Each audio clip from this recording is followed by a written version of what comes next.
What is going on, guys? So today I will be installing my Comptech Icebox in my ITR intake arm. And before I start the installation on that, I just want to say thank you guys for all the help on the idling issues, but I literally resorted to deleting the idle air control valve, which maybe today I'm going to go back to my tuner so you could delete it off the ECU or my tune, and then that'll fix the problem for sure. Because the previous owner of the motor told me that he wasn't running an idle air control valve on his. He got it disabled and it was running fine, and I've read up online and a lot of people are doing it, so I'm gonna get the idle air control valve deleted, and then yeah, the car will be ready mint from there, hopefully. But I got the ITR intake arm from HMO. I ordered it on I think Friday and it came in yesterday. The only difference between the ITR intake arm is it doesn't have that giant piece like every other intake where it has like a little random tube. But yep, that's that. And then Icebox still over here. Gonna be slapping this in. And this is for an Integra, so keep in mind it's not a straight plug and play on an EK, because this is designed for the Integra. So I probably have to mess around with the brackets and everything, which is somewhere over here. Yeah, just gotta mess with these brackets, try to make it work. And this goes on to the tow hook. So it mounts onto where the tow hook is. Take one bolt off, put that there, and then the hose clamp goes around it, and then it'll seal up the bottom portion of the tube. But I gotta first start off by taking off the original intake and taking off the bumper, jack up the carbids, so just like the work underneath. And I do know that this box, oh my god. Okay, but this box, I already tried it earlier. The intake arm does sit like this. So you see how it sits like a bit like this, so it's angled. And CT Engineer, they do sell a little piece with a air filter that goes on right here that angles. But I don't have that right now. It's actually coming in the mail soon, but it was raining last night and I did not have a, what was it, tape over my hood, and so water was able to get into my intake, but luckily I wasn't driving the car. So what I'm gonna do is resort to cutting up this intake again. I'm gonna cut right here and right here, so it has that small little 45-degree bend, just so I can get the intake on and use that for now on the box. So, and it'll look a bit ghetto, but just trying to make it work somehow. I have the bumper off, take off the intake, and put the bottom portion of the box inside so I can see where to mount it. I need to maybe shorten these lines or move the cash can somewhere else. Probably move the cash can over there, or probably put it somewhere right here where the coolant reservoir is. But this is hopefully how it's supposed to sit. Well, I mean, it's not really meant for this car. And the bottom portion, it's hard filming sometimes and working on a car. I have to adjust that, but that's what it looks like. And it does not get in the way of my reservoir, so that's good. So where my C-West bumper is, the hole is right here. So that's really nice design. That's one reason why I really wanted to get it. So now I just gotta figure out how to mount it with using the brackets that they gave me, even though it's not been designed for the EK chassis. So we'll figure something out. The one bracket I was telling you guys about for the tow hook, I put it on. It goes right there. Oh wait, let me see if you guys can see. There we go, right there. So it goes onto your tow hook or whatever you have right here, and then you put the hose clamp around so it hooks onto the bottom hose, or not the bottom hose, the bottom of this portion like that, so it locks it in place. And then now I gotta work on making brackets for the actual box, and I was thinking about using this, but get a longer 10 mil and use this one. Wait, no, not this one. Where did my longer one go? Oh, this longer fucking construction. Put it right here. And might use washer to space it out a little bit to put the box on.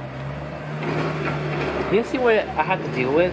Try to make these videos with construction going on every fucking day. Alright.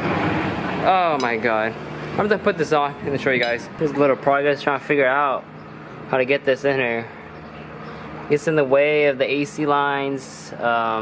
Here's the intake arm, but it's flexible, so it's not gonna be a pain in the ass to fit. The only thing is, like, I'm reusing this location. The hose don't line up. and if I do that, like it's not straight. So think about, what is it called, drilling a hole into this, since there's already holes in here.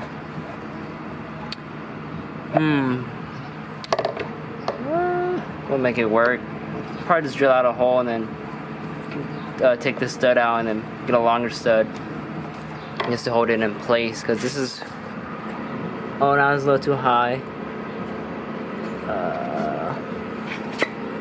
This is, yeah, I'm just trying to retrofit this, so you guys don't think this actually fits. I'm just trying to retrofit it because this is not for my car. This is for an Integra. I don't know how it's supposed to even sit.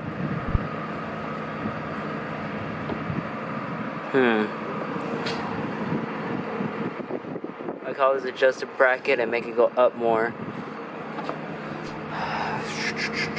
Alright, well, some more messing around with. So what I did was I grinded off the older one. I bent it a little on accident, but that was my fault. And then I'm use this bolt with a nut going through right there. So it's a bit longer, so we can get towards the intake box and space out with some washers, or just put a nut in there and space it out. Yep, I'm just trying to film in here because there's fucking doing so much construction, so just gotta make this work now. So the whole box is mounted. I still need to tighten this down, but so far it's secure, it won't even wiggle. I have a nut right there, and then another nut right there, or that's a lock nut, and then the funnel is right there. You can see it.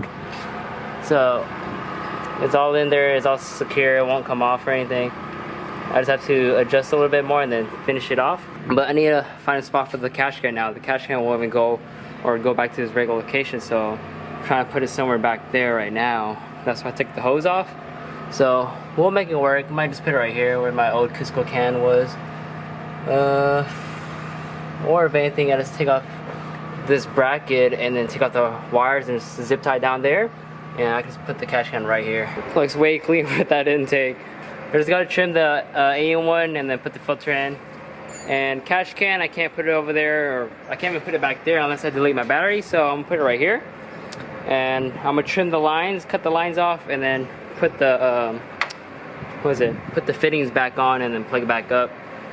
But yeah, it looks a lot cleaner, I would say. Woo! Yeah, secured. Won't go anywhere. Bottom, I finished tightening it up, so it's good now. Looks way better. I really like this piece right here. Shortening my cash can lines right now, and it's pretty simple. Just buy a big ass wrench from Home Depot, just and screw it. The bigger the better, more, yeah, more, pretty much like more leverage, more torque, whatever it's called. But swapping it out right now. And it's coming out, and after that, gotta put it back on there. I cut it off of the catch can, so I'm mounting it back up. This isn't really hard to do. I mean, you can pay someone to do it, but you can easily do it yourself. It's not that hard. You just need a bench vise. Put it back on, reverse way. Just gotta put the red thing on first, on the hose, and then your big ass wrench, just twist, and that's it. It takes a lot of elbow grease, and it's good to have one of these bench vices. Way worth it. There's the short one I just created. Now I need to cut this one because it's way too long, and do the same method. Alright, and you always want to cut a little bit shorter than where you're putting it, because the 90 it does extend out of it. So if it's right here, I'll probably cut like right here, or yeah, roughly right here. The cash can line is in. It looks a lot nicer, and then now I gotta trim the AM intake. And then how I'm gonna do this is cut it right here, bam and bam, and then just put it into the tube, and it'll seal shut. I already tested it because this is the same size as the intake. This is a 3-inch. The ITR is a 3-inch, so it just snugs right in. And put this in there for now until I actually get the Comptech air filter. Sorry if I'm not recording a lot. They're doing so much fucking construction right now. It's just really annoying, and no one wants to hear that. It is the next day. I just got off work, and it is 7 o'clock, and I just went to Darden's shop to get my idle air control valve deleted. And what do you know? The idling, surging idle, all that is all gone. just because he deleted the idle air control valve. So I got the idle air control valve deleted, and now it does not even bog out or anything like that. And it feels a lot better for some reason, more responsive and stuff without the idle air control valve. On the CT Engineer Icebox with the, what was it, AM intake arm for now. But overall, it is fixed. The idling issue is gone. I just had to unplug the idle air control valve from the actual solenoid when he deleted off the ECU, and it's straight now. And here's the lines with the new catch can set up. I like it a lot better. I like it in this location. There's this is dirt and shit, but I'll clean it up probably like sometime this week. And I'm gonna be setting off my valve cover to get it redone soon. So for those of you guys that have been complaining about my valve cover looking like shady and shit, don't worry, I'm getting that done. But overall, it's straight. So everything's fixed just because I had to get the idle air control valve deleted, and yeah, so it's straight now. So yeah, it's good now. Do you want to show them your car? What you did to it? I deleted the idle air control valve. I went to Darden. Darden deleted off the ECU. I just have to unplug in. The car is fucking straight. It's running mint. Hey, can I show them your car? No. Alright, I can't show you guys the car. I can show you guys the wheels. The wheels are for sale. Ooh, damn. Okay. Alright, guys. Stay tuned for next video. Like, comment, subscribe. Dislike up to you guys. And fuck Honda idling issues. Just delete the idle air control valve and you're straight. Have a good one.